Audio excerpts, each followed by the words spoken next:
Financial market काफ़ी challenging होता है और अगर आप एक दो मिस्टेक बार बार रिपीट करते हो तो आप कभी आगे नहीं बढ़ पाओगे। आप एक ही जगह पे रुक जाओगे।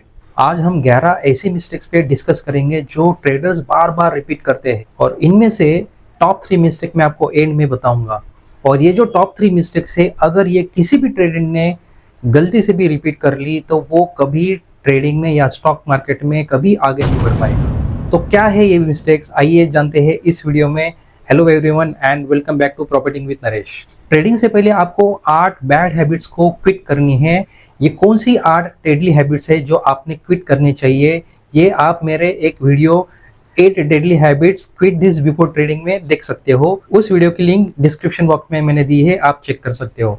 आज हम जो 11 मिस्टेक्स पे बात करने वाले हैं, इनमें से अगर आपने एक दो मिस्टेक्स भी बार बार रिपीट की तो आपका जो सक्सेस रेट है वो ड्रास्टिकली रिड्यूस होगा।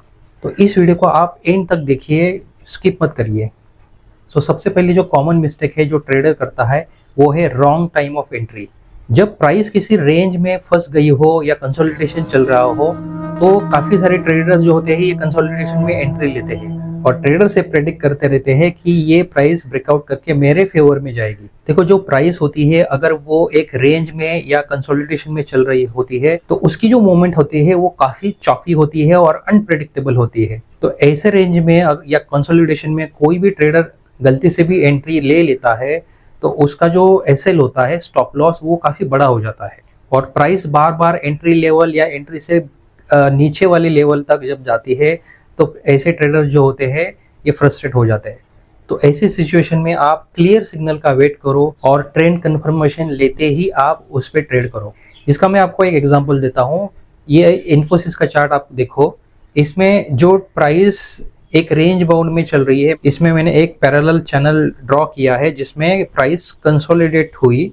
तो ऐसी सिचुएशन में अगर कोई ट्रेडर पॉइंट नंबर 1 जो मैंने येलो कलर में हाईलाइट किया है वहाँ पे अगर एंट्री लेता है तो वो प्राइस अगर नीचे वापस आती है, स्टॉप लॉस हिट हो जाता है ऐसे ट्रेडर का। फिर सेकंड पॉइंट है, ये भी एक गलत एंट्री है। इसमें भी अगर कोई एंट्री कर लेता है तो ये कंसोलिडेशन का टॉप है, क्योंकि इस हाई से प्राइस कंसोलिडेशन के लो तक जा सकती है जो आई है पॉइंट नंबर 3 पे।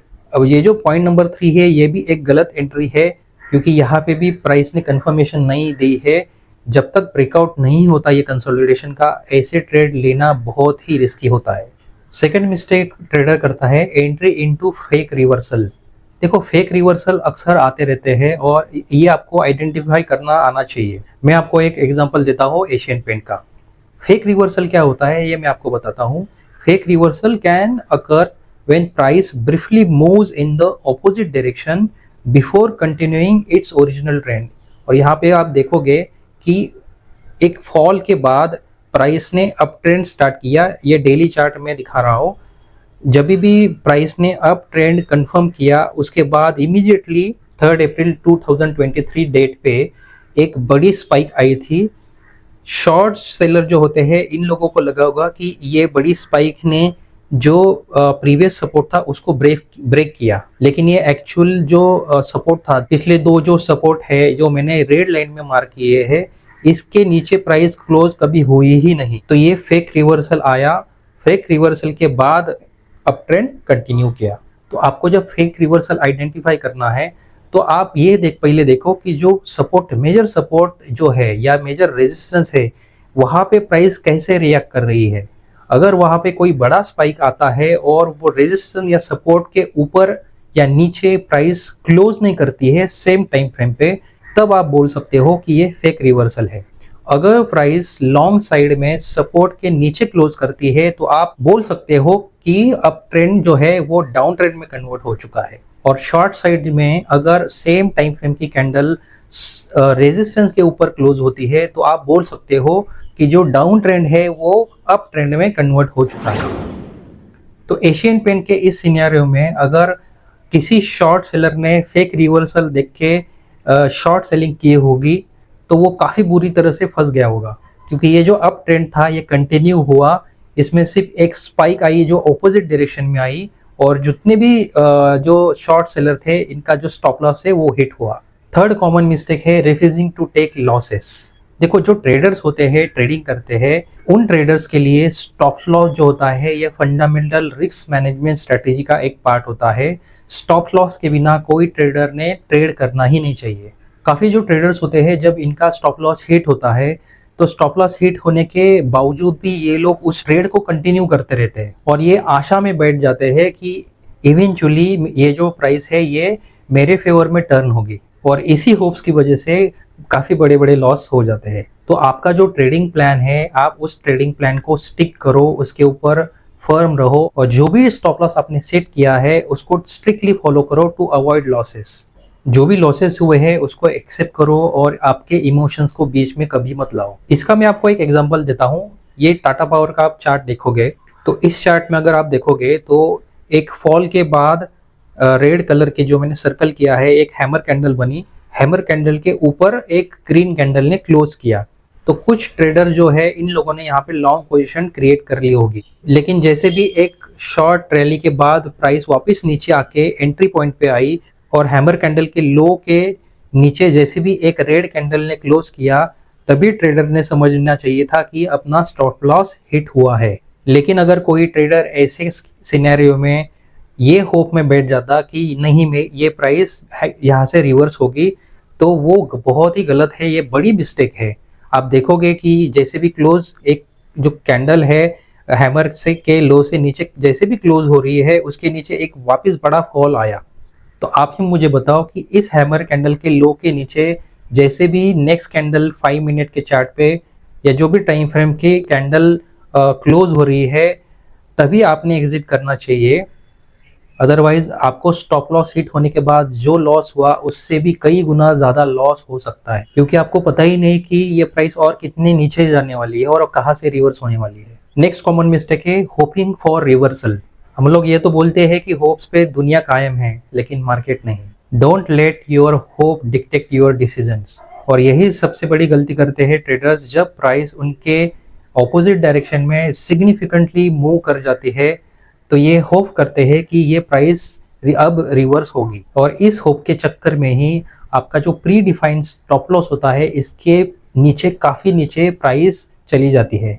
तो ये बहुत इंपॉर्टेंट है और इसेंशियल है to cut short your losses and move on to the next trade. और अगर आपके लॉसेस काफ़ी बढ़ जाते हैं और आप ये होप करते हो कि एक साइन ऑफ रिलीफ मिलने के बाद मैं एग्जिट करूंगा, तो ये भी एक बड़ी गलती है। फिफ्थ मिस्टेक है exiting winning trades too soon. जैसे मैंने प्रीवियस पॉइंट में बताया कि आपको आपके जो लॉसेस है आपको कट शॉर्ट करने हैं, दैट इज इम्पोर्टेंट। लेकिन ऐसे भी कुछ ट्रेडर्स होते हैं जो अपने विनिंग ट्रेड्स के जो रियल टारगेट्स होते हैं इसके पहले ही एग्जिट करते हैं, क्योंकि उनको डर होता है कि कहीं प्राइस वापस नीचे मेरे एंट्री पे ना आ जाए। देखो, ये जो रिट्रेसमेंट होता है it is a part of market. अगर आप इस रिट्रेसमेंट से डरोगे तो आपका जो ट्रू पोटेंशियल टारगेट है उसके पहले ही आप एग्जिट कर लोगे। जो विनिंग ट्रेड्स होते हैं, फॉर एग्जांपल किसी ट्रेडर का कोई एक ट्रेड है जिसका पोटेंशियल आरआर है 1:5, तो ऐसे कुछ ट्रेडर्स होते हैं जो रिट्रेसमेंट को डर के 1:5 आने का वेट ही नहीं करेंगे, 1:2 1:3 पे ही एग्जिट कर लेंगे। तो ऐसे ट्रेडिंग का क्या फायदा जब आप पोटेंशियल टारगेट नहीं ले रहे हो और जब लॉस मेकिंग आपके ट्रेड्स होते हैं उसमें और ज़्यादा लॉसेस लेके बैठ जाते हो।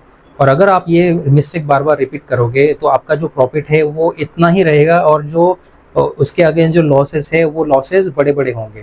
तो आप एक चीज़ ध्यान रखो, जो भी विनिंग ट्रेड्स है उसके टारगेट तक आप थोड़ा पेशेंटली वेट करो और जो लूजिंग ट्रेड है उसको कट शॉर्ट करके इमीडिएटली वहाँ से एग्जिट कर लो। आप भले ही छोटे छोटे प्रॉफिट देख के खुश हो जाओगे, लेकिन आप ये पिक्चर टोटली इग्नोर कर रहे हैं कि जो लॉसेस आप इनकर कर रहे हैं ये कंपाउंड होके प्रॉफिट के अगेंस्ट बहुत ज़्यादा बढ़ गए। तो आप कभी भी विनिंग ट्रेड्स में अर्ली एग्जिट मत लो। So it is very important to stick to your trading plans, और जब तक मार्केट आपके फेवर में काम कर रही है, आपके ट्रेड के फेवर में काम कर रही है, तब तक आप विनिंग ट्रेड्स को रन करो। सिक्स्थ मिस्टेक है डिसप्रोपोर्शनेट पोजीशन साइजिंग। काफ़ी ट्रेडर्स जो होते हैं ये जो पोजीशन साइजिंग को लेके काफ़ी कंफ्यूज होते हैं, और ये जो इम्बैलेंस होता है पोजीशन साइजिंग की वजह से, इसी इम्बैलेंस की वजह से लॉसेस इनकर करते हैं। काफ़ी ट्रेडर्स क्या करते हैं, जो विनिंग ट्रेड्स होते हैं इनकी पोजीशन साइज कम रख लेते हैं और जो लूजिंग ट्रेड्स है जिसपे ज़्यादा कॉन्फिडेंट नहीं है उसमें पोजीशन साइज बढ़ा देते हैं। तो जिस ट्रेड में रिस्क ज़्यादा है उसमें आप पोजीशन साइज बढ़ा रहे हो, और जिसमें आपकी रिस्क कम है और पोटेंशियल टारगेट बड़ा है उसमें आप पोजीशन साइज कम रख रहे हो। एंड माइंड यू, ये गलती मैंने भी की है ऑप्शंस में, और अगर आप ऑप्शन में ये गलती करते हो तो आपका पूरा कैपिटल वाइप आउट हो जाएगा। 7 मिस्टेक जो ट्रेडर करते हैं, not booking profit on time. This is exactly opposite to my earlier point, that is exiting winning trade too soon. कोई भी ट्रेड का जो टारगेट होता है एक लॉजिकल होना चाहिए हमेशा। जैसे फॉर एग्जांपल लॉन्ग पोजीशन का जो भी टारगेट होता है वो नेक्स्ट अपोजिंग सप्लाई जोन या जो मेजर रेजिस्टेंस होता है वो होता है, और शॉर्ट साइड का ऑपोजिट। तो मान लो अगर आपने लॉन्ग पोजीशन क्रिएट की है और आपका टारगेट आ चुका है तो आपने वहां पे इमीडिएटली एग्जिट करना चाहिए, क्योंकि उस रेजिस्टेंस लेवल से प्राइस वापस नीचे आके आपके एंट्री पॉइंट के और डीप आ सकती है। और ज्यादातर जब भी प्राइस आपके टारगेट से नीचे आती है, आपके एंट्री पॉइंट से और नीचे आके आपका स्टॉप लॉस हिट कर देती है। तो आपका जो पोटेंशियल टारगेट था, आपने ये एंटिसिपेट किया कि थोड़ी रिट्रेसमेंट के बाद और ऊपर जाएगा और मैं और बड़ा प्रॉफिट कमाऊंगा, ये बहुत बड़ी गलती हो जाती है। इस मिस्टेक को मैं आपको एक चार्ट के थ्रू एक्सप्लेन करता हूँ। ये आरएसी लिमिटेड का चार्ट है, यहाँ पे मैंने एंट्री मार्क की है, यहाँ पे मैंने लेबल दिया है एंट्री। इस एंट्री से जब ट्रेड वर्क करना स्टार्ट किया तो आपका जो टारगेट था वो एक रेजिस्टेंस था, प्रीवियस रेजिस्टेंस, उसके ऊपर प्राइस आई, कम से कम 3.76% का टारगेट दिया। तो ऐसे सिचुएशन में आपने एग्जिट करना चाहिए था, लेकिन कुछ ट्रेडर्स ये एंटिसिपेशन में होते हैं कि यहाँ से और थोड़ा रिट्रेस होके वापस प्राइस ऊपर जाएगी, तो यही एक बड़ी गलती उन लोगों ने की होगी। प्राइस ने इतना बड़ा फॉल किया कि वो वापस आपके एंट्री के और डीप आई और आपके एसएल को हिट कर गई। तो आपने जो 3.7 जो भी है परसेंट का जो प्रॉफिट बुक करना था वो भी नहीं किया, ऊपर से आपने और पैसे मार्केट को दे दिए। और ये जो मिस्टेक्स होते हैं ये ट्रेडर्स अक्सर अपने ग्रीड की वजह से ही कर बैठते हैं। So it is very important to have very clear profit targets and stick to them। 8वीं मिस्टेक ट्रेडर करते हैं, exiting trade before SL is hit. और ये अक्सर ऑप्शंस में ज़्यादा होता है, क्योंकि ऑप्शंस के जो प्रीमियम होते हैं ये बहुत रैपिडली वोलेटिलिटी की वजह से रैपिडली चेंज होते रहते हैं। तो आप ऑप्शन में अगर कोई एंट्री लेते हो तो आपके एंट्री पॉइंट पे प्राइस बार बार आती है और विपसॉ करती है, और आपको डर होता है कि और नीचे ना जाए, और इसी की वजह से आप स्टॉप लॉस आने से पहले ही एग्जिट कर जाते हो। और जैसे भी प्राइस स्टॉप लॉस से पहले ही रिवर्स होती है आप वापस एंट्री कर लेते हो। और जैसे भी मैंने फर्स्ट पॉइंट में बोला, अगर ये एंट्री आप कंसोलिडेशन में लेते हो तो आप बार बार ये रिपीट करते जाओगे, बार बार आप एंट्री लोगे और प्राइस नीचे आएगी, आप एग्जिट कर लेंगे, वापस एंट्री के ऊपर जाएगी प्राइस, वापस आप एंट्री कर लोगे, वापस प्राइस नीचे आएगी और एग्जिट कर लेंगे। तो आप ये जो मल्टीपल एंट्री एग्जिट करते हो, इससे बहुत बड़ा कॉस्ट बढ़ जाता है। आप ब्रोकरेज भी दे रहे हो, आप ट्रांजैक्शन चार्जेस टैक्सेस जो होते हैं वो भी पे कर रहे हो। तो ये गलती आप बिल्कुल अवॉइड करो। स्टॉप लॉस आप स्ट्रिक्टली फॉलो करो। अगर स्टॉप लॉस के नीचे कोई भी कैंडल क्लोज नहीं हो रही है, मान लो आपका ट्रेड अगर 15 मिनट चार्ट पे है और आपका जो स्टॉप लॉस है उस स्टॉप लॉस के नीचे 15 मिनट की कैंडल जब तक क्लोज होते हुए नहीं दिख रही है, आप एग्जिट मत करो। 9th मिस्टेक है जो ट्रेडर करते हैं, फियर ऑफ रिट्रेसमेंट। जब आप कोई एक बड़े ट्रेड में हो जिसका पोटेंशियल टारगेट काफ़ी बड़ा है, 5%, 10% या उससे भी ज़्यादा बड़ा है, और जब ट्रेड आपके फेवर में वर्क करना स्टार्ट करता है तो ये एक लीनियर लाइन में कभी नहीं जाएगा, ये आप ध्यान में रखो। प्राइस कभी भी एक स्ट्रेट लाइन में मूव नहीं करती या तो स्ट्रेट लाइन में फॉल नहीं करती। जब भी प्राइस आपके एंट्री लेवल से ऊपर मूव करती है तो एक ट्रेंड बना के जाती है छोटे छोटे टाइम फ्रेम पे, 5 मिनट्स, 15 मिनट्स, ये चार्ट पे वो एक ट्रेंड बनाते बनाते ही ऊपर जाती है। तो ये जो ट्रेंड आता है उसमें जो पुलबैक आता है, ये पुलबैक बड़ा भी हो सकता है। तो ये पुलबैक जो है आपको आइडेंटिफाई करना है।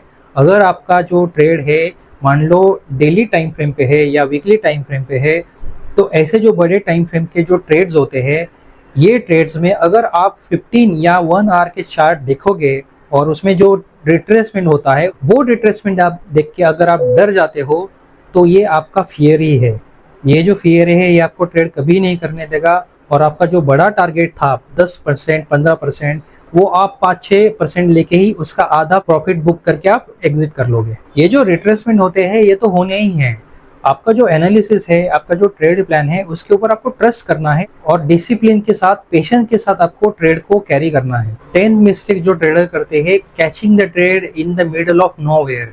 देखो, कोई भी ट्रेड आप जब प्लान करते हो तो उसकी एंट्री आने के बाद प्राइस जो है वो आपके फेवर में मूव करना स्टार्ट करती है। लेकिन कभी कभी ये हो जाता है कि आप ट्रेड की जो एंट्री होती है ये मिस कर जाते हो।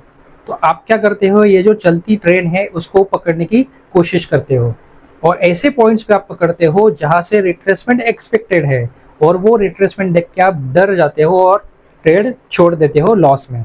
हम लोग इसका एक एग्जांपल लेते हैं, आरईसी लिमिटेड के चार्ट पे हम लोग जाते हैं।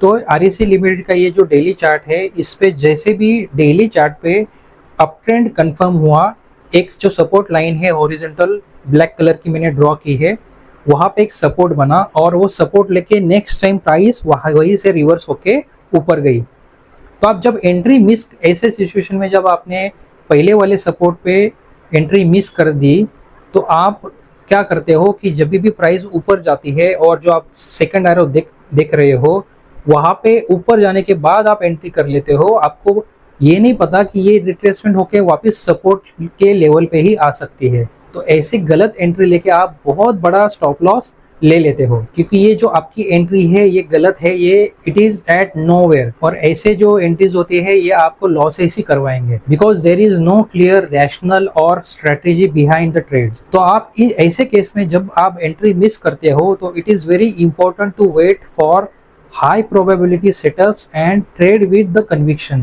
तो इस आरईसी लिमिटेड के चार्ट में अगर आप डेली ट्रेंड पे आप देख रहे हो, आप ट्रेंड मार्क करते जा रहे हो, तो जैसे भी सपोर्ट आता है, सपोर्ट में अगर कोई भी ट्रेड सेटअप बन रहा है, कोई डिमांड जोन बन रहा है, तभी आप एंट्री लो। आप बीच में ही कहीं पे आप एंट्री करके ट्रेड करोगे तो आप डेफिनेटली फंसोगे। 11th and the last mistakes trader can do is the averaging down. Averaging down in the losing trade is the biggest mistake you can do. जब भी कोई लूजिंग ट्रेड है, मान लो आपने एंट्री ली और प्राइस और नीचे आया, आपने वापस एंट्री ली ताकि आपकी जो एंट्री प्राइस है वो एवरेज होके कम हो जाए। प्राइस जब एंट्री के नीचे आ जाती है तो आप उसको एवरेज करना स्टार्ट कर देते हो ताकि आपका जो एंट्री प्राइस है वो उसको कम कर दिया जाए।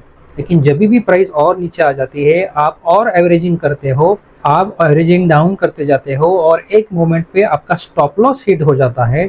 तो आप इमेजिन करो, आपने जो एवरेजिंग डाउन किया है इससे आपका कॉस्ट भी बढ़ रहा है और आपका नुकसान भी हो रहा है। एवरेजिंग डाउन करना कभी कभी काम भी कर सकता है, लेकिन अगर वो एम्पलीफाई होते होते बढ़ जाता है तो आपका जो लॉस है वो बहुत ही सिग्निफिकेंटली बढ़ जाता है। तो इससे बचने का सबसे बेस्ट वे है कि आपकी जो एंट्री है वो कंजर्वेटिव रखो, या तो फिर आपका जो रिस्क है वो बहुत ही कम करो। तो ये 11 मिस्टेक्स मैंने बता दिए, लेकिन मैंने आपको वीडियो के स्टार्ट में बताया था कि ऐसी कौन सी टॉप 3 मिस्टेक्स है जो अगर आपने रिपीट कर ली तो आप स्टॉक मार्केट में कभी ग्रो नहीं कर पाओगे। तो आइए जानते हैं कि ये 11 मिस्टेक में से ये टॉप 3 मिस्टेक्स कौन सी है।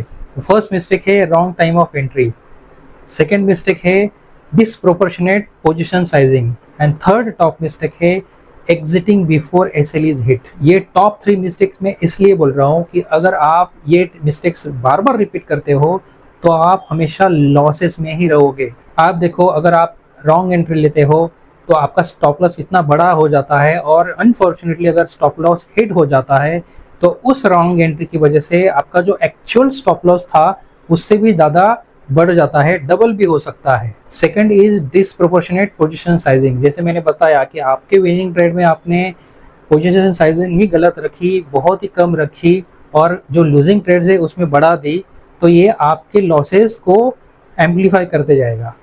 And the third is exiting before SL is hit. SL के पास आते ही प्राइस आपको डरा देती है और वो डर के मारे, वो फियर की वजह से आप एग्जिट करते हो, लेकिन एक्चुअल जब प्राइस एसएल से रिवर्स करती है तो आपको पछतावा होता है कि अरे काश में ये ट्रेड में रुक जाता। लेकिन जो प्राइस ने एसएल को हिट ही नहीं किया, एसएल के नीचे कैंडल क्लोज ही नहीं हुई, तो आपने ये जो लॉस किया ये बिना वजह कर दिया और आपने जो स्टॉप लॉस के पहले ही एग्जिट कर लिया। ये क्यों हुआ? Because of follow. जैसे हम लोग फोमो बोलते हैं वैसे फॉलो भी होता है, that is fear of losing out. मतलब आप ये ट्रेड लूज कर सकते हो, ये फियर में आप एग्जिट कर देते हो। आई बिलीव दैट ये जो मिस्टेक्स मैंने आपको बताई ये शायद ही किसी यूट्यूबर्स ने कवर की होगी, एंड आई होप कि आपको ये वीडियो अच्छा लगा होगा। आपको डेफिनेटली कुछ ना कुछ वैल्यू एडिशन इस वीडियो में मिली होगी।